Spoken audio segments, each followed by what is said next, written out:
Nasib agen travel yang meloloskan Isa Zega umrah pakai identitas wanita, anggota DPR minta diusut. Agen travel yang meloloskan Isa Zega berangkat umrah dengan identitas perempuan kini jadi sorotan.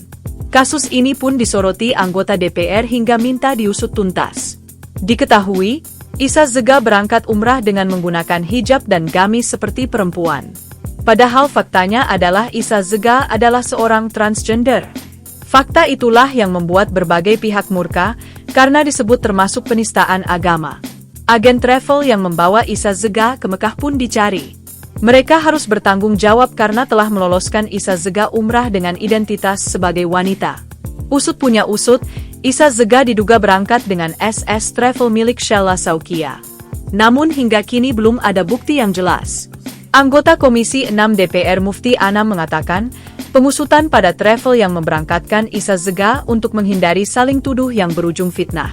Mufti Anam akan mencari jejak travel yang membawa Isa Zega umrah.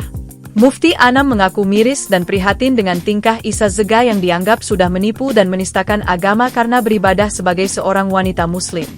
Legislator PDIP itu berharap pihak kepolisian segera bertindak tegas dan menangkapnya karena Isa Zega diduga sudah melakukan pembohongan publik dan menistakan agama. Mufti Anam juga menyayangkan kelakuan Isa Zega yang secara kodrat adalah laki-laki, memilih untuk menjalani ibadah umrah dengan berpakaian dan berperilaku seperti perempuan. Dalam beberapa unggahannya, Isa Zega bahkan mengenakan hijab, cadar serta sholat di barisan perempuan. Download Tribun X sekarang, menghadirkan lokal menjadi Indonesia.